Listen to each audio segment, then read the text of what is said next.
paysage de ville. Dans l'aurore s'éplore un octobre des pierres. Le vent vindicatif prétend de saison. En des jours gris, des jours de souffrance plénière, ébranle la longueur des anciennes maisons, dont le front se lézarde en rides de vieillesse. Sombres murs avancés en âge, vieux logis, de qui l'âme s'attarde aux rideaux défraîchis, branlant de souvenirs hyperclus de tristesse, qui tamponnent avec de la mousse à leur flanc, la blessure au sang vif des briques s'y raflant.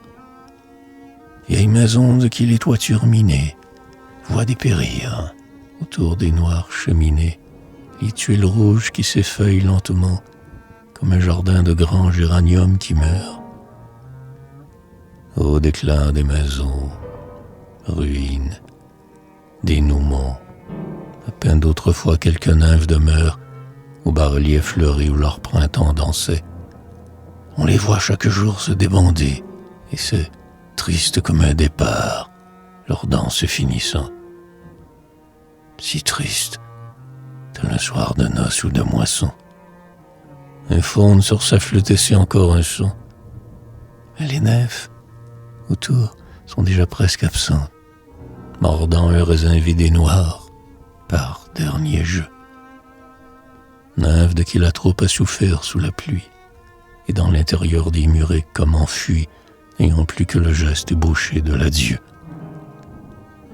Car tout s'en va, tout meurt, les pierres sont fanées, les bouquets de sculptures ont des brillants mouchoirs, comme des guirlandes du tombeau des années, dans leur effeuillement, dans l'air sonore et noir.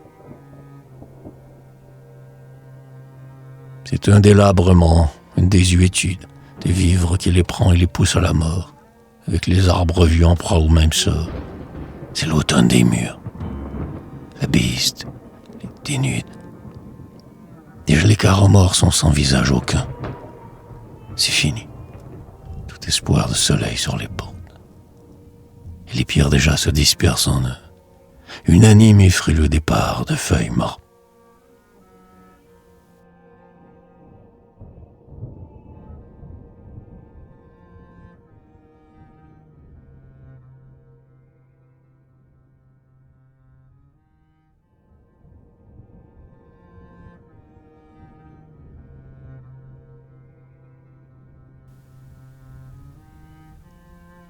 En de féeriques soirs où l'eau se désagrège, plus d'un songeur, au bord des canaux rectilignes, se laissa remorquer par les cygnes. Beaux cygnes, duvet d'aubes pins blancs et plumage en barège, conduisant le songeur comme loin une grune vierge vers le doux lac d'amour où toute l'eau converge. Et c'était dans l'eau noire un chemin qui s'argente, un cortège de joie en la nuit affligeante, un entraînement blanc vers les faubourgs lunaires, vers le doux lac d'amour, reposoir de la lune. Car l'orbe de la lune était clair sur l'eau brune. Les cygnes, en roches plissées des séminaires, semaient dans l'eau des lits et de blancs azalées pour l'élévation de la lune agrandie. Toute l'ombre semblait en marche vers l'hostie. Les murailles étaient des robes étalées, de béguines au but de leur pèlerinage, à genoux, eût-on dit, dans l'eau froide et priante. Et d'autres pèlerins dans le pâle sillage de ces blanchures de plus en plus irradiantes, les pèlerins du rêve adoraient en silence le lac d'amour dans sa candide rutilance, reposoir de la lune avec les blanches toiles du brouillard, comme des nappes de sainte table, où les doigts sont lavés de leur passé coupable, en égrenant dans l'eau des chapelets d'étoiles. Et voilà tout à coup, sous des pardons insignes, que, leurs âmes étant absoutes une à une, les nocturnes songeurs allaient avec les cygnes, communier sous les espèces de la lune.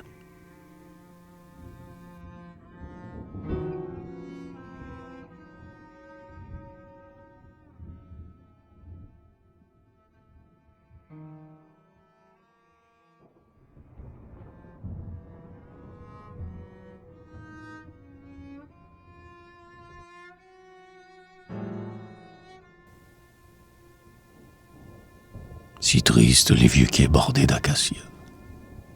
Pourtant, toi qui passais, tu les apprécias, ces vieux quais où tel beau signe de l'eau changeante entre parfois dans une âme qui s'en argente. Si tristes les vieux quais, les eaux pleines d'adieu, inertes comme les bandeaux silencieux d'une morte, les eaux sur qui pleure une cloche, les immobiles eaux sur qui le carillon égouttissait son froid comme d'un goupillon. Plus triste les quais lorsque l'hiver approche. En mai, quand le ciel rit, on s'était essayé à mettre de la joie aux vitres des demeures, tendant de rideaux blancs le passage des heures, et des roses afin que l'air fût égayé, petit luxe, au dehors de l'aisance des chambres. Mais quand l'hiver revient, quand cinglent les décembres, les acacias nus, filigranés en noir, portent le deuil de la saison. Le vent disperse leur feuillage comme des oiseaux parmi l'averse. L'eau du canal se gerce et se gèle. Miroir, la demi-heure est toujours d'identiques façades. Maintenant les vieux quais sont déserts et maussades. Et, dans les logis clos, les rideaux s'échancrant laissent voir, en la chambre et derrière l'écran, quelques vieillards sans joie autour d'une lumière qui végète sur le réchaud de la théière. Lumière survivante en ces hivers du Nord, faible lueur, clarté triste qui les rassemble. On dirait un chétif feu de cierge qui tremble, et quand chaque maison muette, on veille un mort.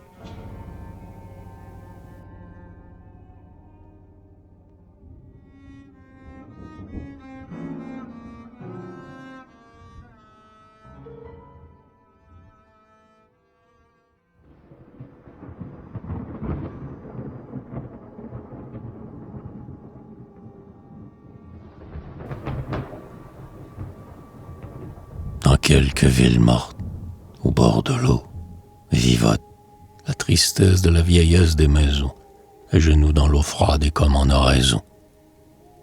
Car les vieilles maisons ont l'allure dévote, et, pour endurer mieux les chagrins qu'elles ont, égrènent les pieux carillons qui leur sont, les grains de fer intermittents de grands rosaires. Vieilles maisons, en deuil pour quelque anniversaire, et qui, tristes avec leurs souvenirs d'hiver, n'accueillent plus qu'un peu de pauvres et de prêtres. Cependant qu'autrefois, avec les durs hivers, la jeunesse et la mort riaient dans leurs fenêtres, clairs comme des yeux qui n'ont pas vu mourir. Mais, depuis lors, ces yeux des pensifs demeurent. Dans leurs vitres d'eau frêle on sentit dépérir tant de visages frais, tant de guirlandes d'heures, qu'ils en ont maintenant la froideur de la mort. Or mes yeux sont aussi les vitres condamnées d'une maison en deuil du départ des années. Et c'est pourquoi, du fond de ces lointains du Nord, je me sens regardé par ces yeux sans envie, qui ne se tournent plus du côté de la vie, mais sont orientés du côté du tombeau. Yeux des vieilles maisons dont mes yeux sont les frères, lassés depuis longtemps des bonheurs temporaires, yeux plus touchants près de mourir, regard plus beau de ces maisons qu'on va détruire en des jours proches. Ô profanation, meurtre avec les pioches, abattant les vieux murs de qui l'âge avait l'air de devoir les défendre un peu contre ces crimes. Mais bientôt entreront les marteaux unanimes dans les vieux murs, pourtant sacrés comme une chair.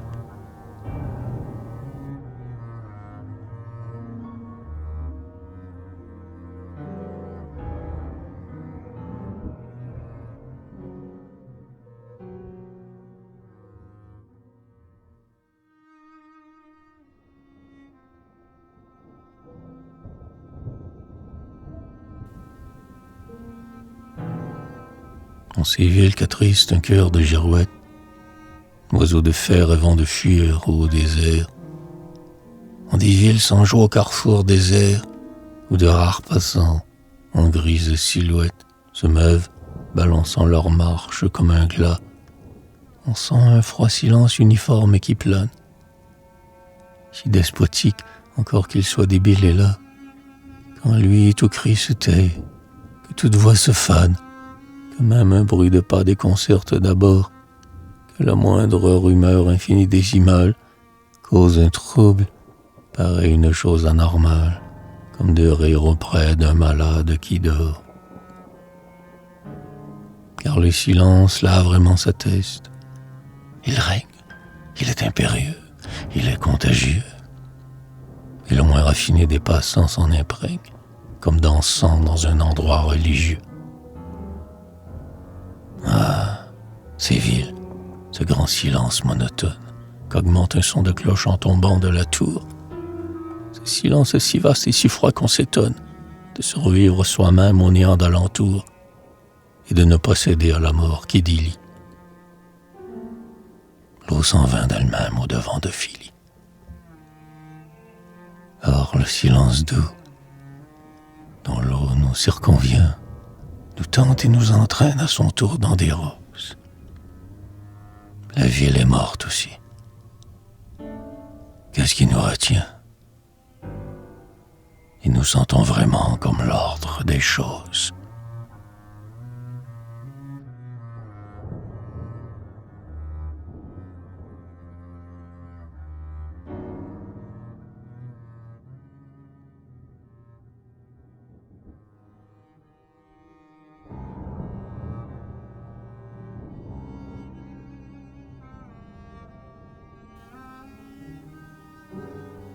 Sur l'horizon confus des villes, les fumées, au-dessus des murs gris des clochers épars, ondulent, propageant de muets départs les tristesses du soir en elles résumées. On dirait des aveux aux lèvres des maisons, chuchotements de brume, inscriptions en fuite, confidences du feu des âtres qui s'ébruitent dans le ciel et racontent en molles oraisons l'histoire des foyers où la cendre est éteinte. Vague mélancolie au loin se propageant, car parmi la langueur d'une cloche qui teinte, on dirait des ruisseaux d'opale voyageant, des ruisseaux de silence aux rives non précises, dont le peu d'eau glisse au hasard, d'un cours mal sûr, en méandres ridés, en courbes indécises, et, comme dans la mer, va se perdre en l'azur. C'est parce qu'on laisse ainsi tout éphémère qu'on les suit dans le ciel avec des yeux meilleurs, elles que rien n'attache, elles qui vont ailleurs, et dont les convois blancs emportent nos chimères, comme dans de la ouate et dans des linges fins. Évanouissement et dispersion lente de la fumée au fond du ciel doux, par les fins d'après-midi, lorsque le vent la violente, elle déjà si faible et qui meurt sans effort, neige qui fond, on sent perdu dans une église, poussière du chemin qui se volatilise, comme une âme glissant du sommeil dans la mort.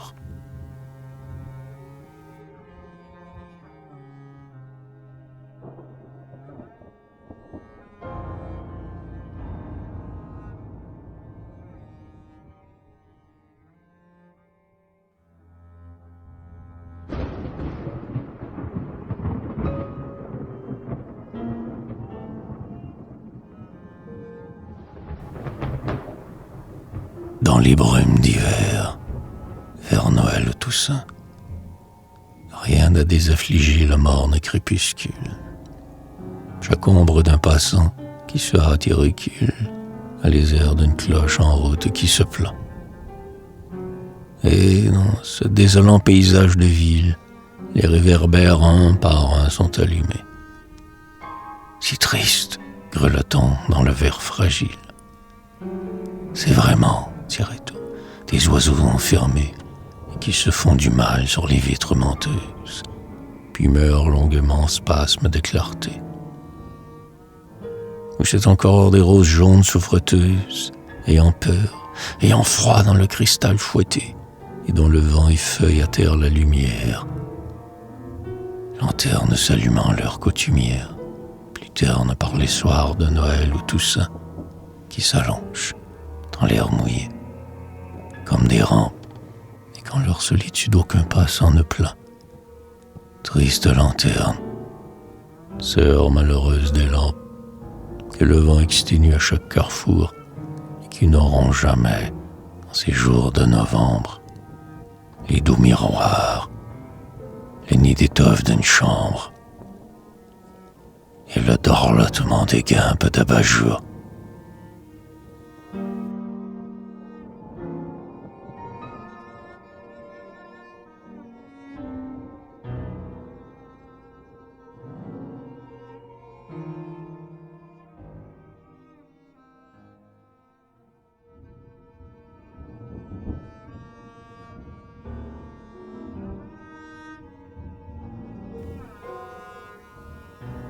Quelques vieilles cités déclinantes et seules, de qui les clochers sont de moroses aïeules, ont tout autour une ceinture de remparts.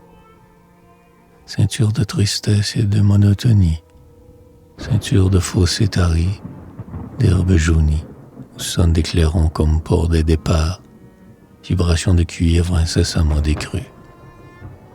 Tandis qu'au loin, sur les talus, quelques recrues vont et viennent dans la même ombre au battement monotone d'un seul tambour mélancolique. Rempart désormais nul, citadelle qui ment, glacis démantelé, ah, ce nom symbolique, car c'est vraiment glacé, c'est vraiment glacial, ces manœuvres sur les glacis des villes vieilles, au rythme de tambour à peine martial, et qui semble une ruche où meurent des abeilles.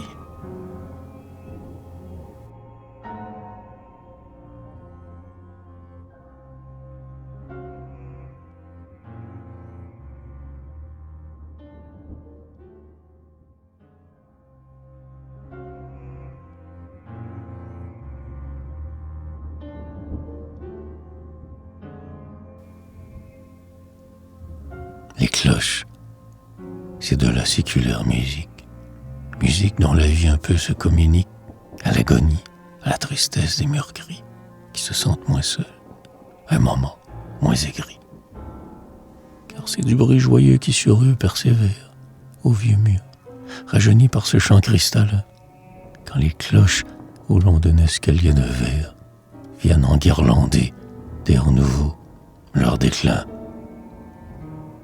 Vieux murs, pignons déchus et pierres condamnées, qui reprennent un peu de joie en entendant les cloches s'animer dans leurs roses occidents.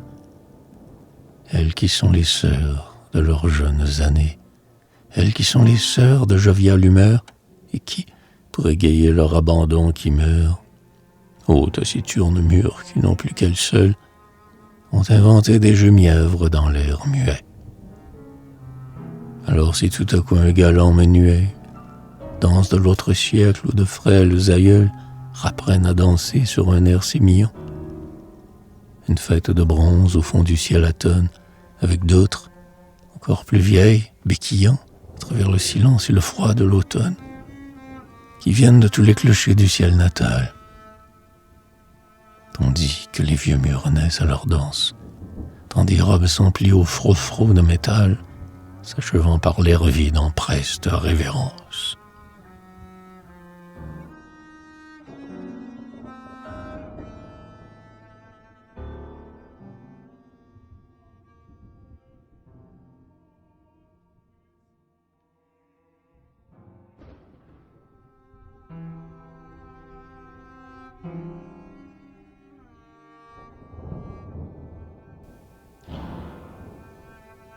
Tel soir fané, telle heure éphémère suscite au miroir de mon âme un souvenir de site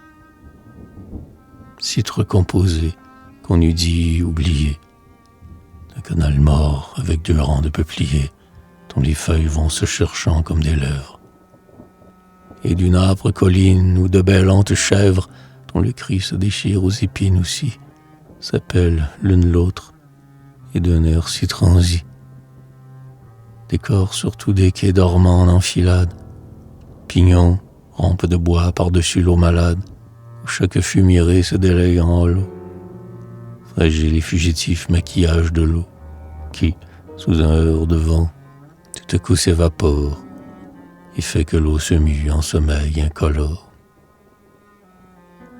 Sites instantanés, comme à peine rêvés, en contours immortels, je les ai conservés et je les porte en moi depuis combien d'années. Seul un ciel identique, aux pâleurs surannées, triste comme celui qui me les faisait voir, les a ressuscités de moi-même ce soir. Et c'est ainsi toujours qu'au hasard des nuages, revivent dans mon cœur de souffrants paysages.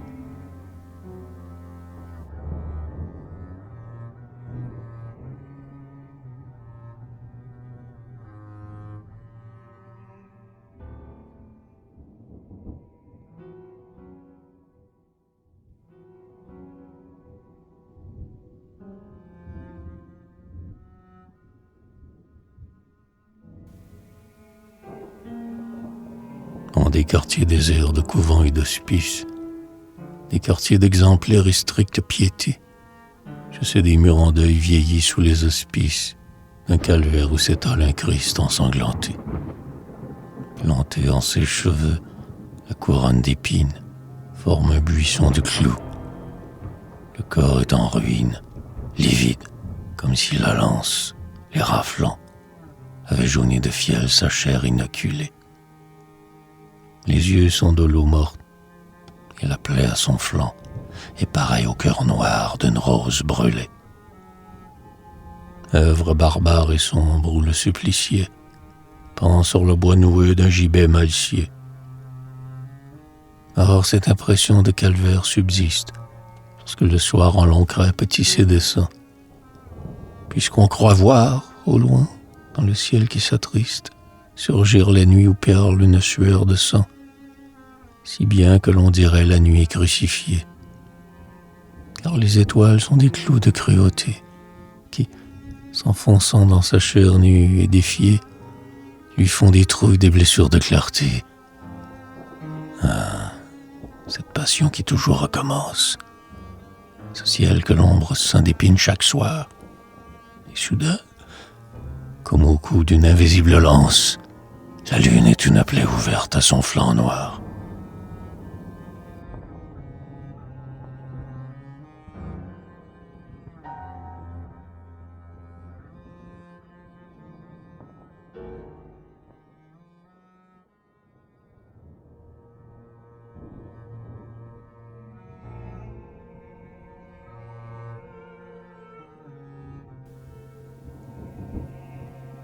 Des femmes vont, le soir, se hâtant vers les laudes.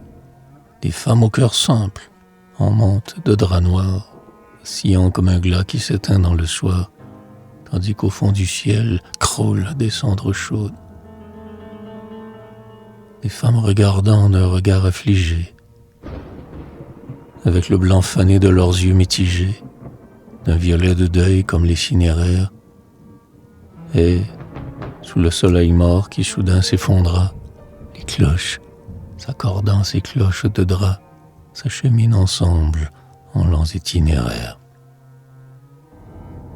Puis, quand leur parallèle affluence décroît, sur les quais tout vibrants de leur tristesse enfuie, on croit sentir venir de très loin une pluie musicale qui tombe en gouttes de son froid.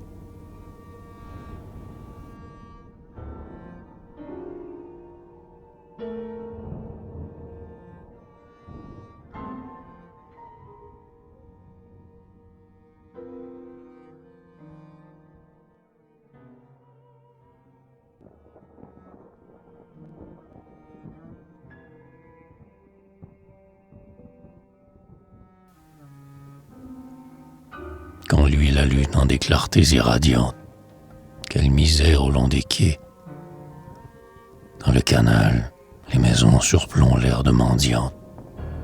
Pauvresse à la file que protège mal du vieux lierre troué, des rayons de feuillage.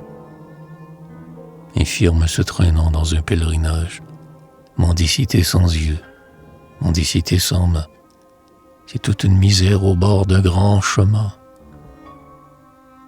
tristesse des vieux murs tombés dans la misère, tristesse des maisons se reflétant dans l'eau.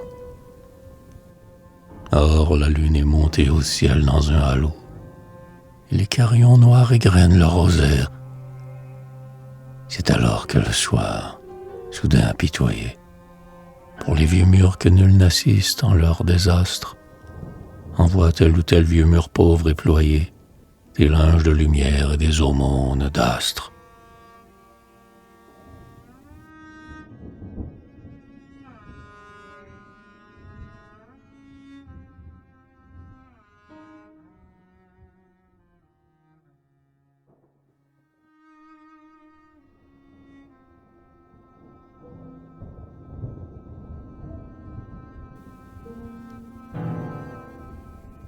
C'est tout là-bas, parmi le nord où tout est mort. Des beffrois survivants dans l'air frileux du nord. Les beffrois invaincus, les beffrois militaires, montés comme des cris vers les ciels planétaires.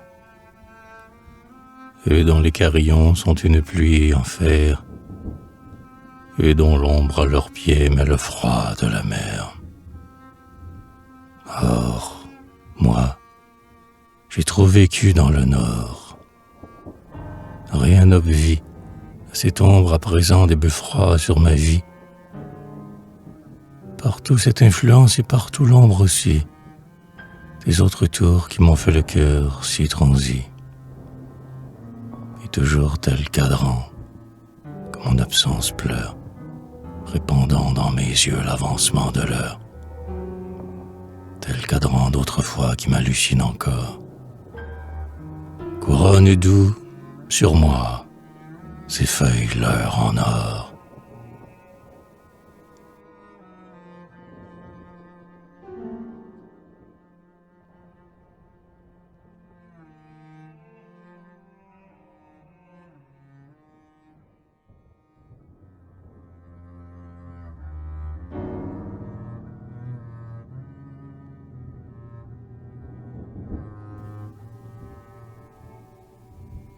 Ô ville, toi ma sœur à qui je suis pareil, ville déchue, en proie aux cloches, tous les deux, nous ne connaissons plus les vaisseaux hasardeux, tendant comme des seins leur voile au soleil, comme des seins gonflés par l'amour de la mer.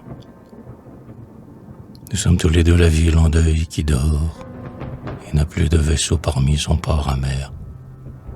Les vaisseaux qui jadis y miraient leur flanc d'or. Plus de bruit, de reflets.